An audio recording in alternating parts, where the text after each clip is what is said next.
Buddhist meditation. How can you tell if you're making progress in your meditation? A frequent question is, how can you tell if you're making progress in your meditation? And one of the answers is, when the mind slips off its object, you get faster and faster at bringing it back. Notice, the answer isn't, the mind doesn't slip off at all. It's, you're expected to slip off. It's a normal part of the practice, a normal part of the training. The point lies in being more alert to what's going on and quicker to remedy the situation when you've slipped off the breath. So an important part of learning how to meditate is learning how to fall. They say that when you start learning Aikido, the first thing they teach is how to fall without hurting yourself. The purpose is that it makes you less and less afraid to fall, less and less damaged, of course, by the fall, and also less likely to fall, more willing to take chances. So the trick when you meditate is learning how to bring the mind back with a minimum amount of recrimination, a minimum amount of self-criticism with just the simple observation. I haven't come here to think about next week's schedule or last night's fiascos or whatever. I'm here to focus on the breath. Simply leave those other things and come back. Learn how to do it without tying your mind up in knots. In our modern educational system, we're quickly channeled into the activities where we have a natural talent. As a result, we don't learn how to become good at things that don't come easily. So when we make an effort at something that doesn't come naturally, the easiest thing in the world seems to be to slip and fall and then just go with the fall and plop down, fallen. That's called not knowing how to fall. The trick, when you fall, is to notice that there is a certain amount of momentum, but you don't have to give in to the momentum. You can notice this when you've made a vow to give up something for a particular period of time. Last summer, it was popular here at the monastery to give up chocolate in the evening, but then came the temptation. What's wrong with a little bit of chocolate? Well, there's nothing really wrong with chocolate per se, so it was easy to rationalize and come to the decision to drop the vow, to go for the chocolate. The problem, of course, is that the important part of the vow wasn't the chocolate. It was the training in sticking to your vow no matter what. All too often we assume that once that decision to drop a vow has been made, it can't be unmade. You're powerless and have to follow through with the momentum. But it is possible to unmake that decision. In the next moment or 2 moments later, 3 moments later. This is called learning how to fall properly. In other words, you don't give in to the momentum that leads you away. You realize that you're always free to change your mind immediately and come back. When you notice yourself slipping off the breath, don't just give in to the momentum of having slipped. Catch yourself. I can just turn around, and you'll be amazed at how quickly you can turn around. Now, the mind may come up with other reasons. Oh no, you can't turn around now. You've committed yourself. Well, that's interesting. You've suddenly committed yourself to the distraction, which isn't committed to you, and you don't feel you've committed yourself to your meditation. This is one of the many tricks the mind plays on itself. The important point is learning how to see through those tricks, not to believe them, and to have a few tricks of you own.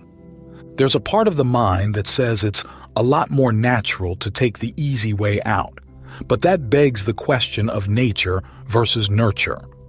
If you go to a psychotherapist, you learn very clearly how your particular habits got developed by a particular way your parents raised you or by particular experiences you had when you were a kid. That means those habits are not necessarily natural. They were learned. They're there. They're ingrained, but you can unlearn them. You can nurture the mind in the other direction, which is what we're doing as we train it in meditation. We're re-educating the mind.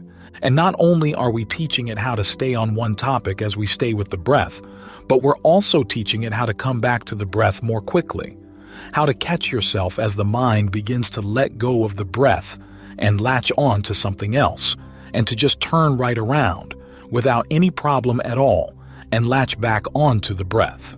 This way you learn to discipline yourself without the harshness that we usually associate with the word discipline. We're learning a more matter-of-fact way of dealing with our own mind. You find that this cuts through a lot of the garbage, and as a result, there are fewer hooks for your defilements to hang on to. Instead of dealing with abstractions such as my personality, my character, the way I am, just keep focused on the present moment. Whatever decision was made, it was made in total freedom, and if you see it's a bad decision, you have total freedom to make another decision. When you clear away your self-image, which is another hiding ground for all kinds of defilements, the playing field is a lot clearer, and there are a lot fewer places for the defilements to hide. A woman I know in Laguna Beach once went to a meditation retreat where she was taught to bring meditation practice into daily life by viewing daily life as an interplay between the absolute and the relative. Those are pretty big abstractions, about as big as you can get. And after trying to think in these terms for a week, she came to the Sunday sitting group with a very convoluted question about how to manage her life in those terms. I must admit the question was so convoluted that I couldn't follow it, but the problem was obvious.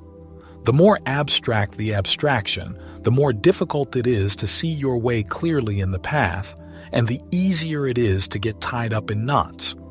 We tend to think of abstractions as being clean and neat and Mondrian, but actually, they leave room for lots of convolutions. They place lots of veils over what's really happening. When you clear away the abstractions, you have the mind right here with the breath. It can decide to stay with the breath, or it can decide to move away. It's as simple as that. The same principle applies throughout the practice. Once you've made up your mind to stick with the precepts, you keep deciding with every moment whether you're going to stick with that vow. Once you've made up your mind to stick with the breath, you keep deciding with every moment whether you're going to stick with that intention. And the more you keep things on simple terms, basic terms, down to earth, no-nonsense, straight-talking terms in the mind, without bringing in issues about your past, without bringing in issues about your self-image to complicate matters, you find it's a lot easier to stay on the path.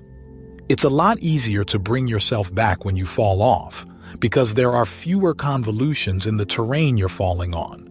So not only when you're meditating, but also when you're practicing every aspect of the path, try to keep things as simple as possible, as down to earth, moment to moment as possible.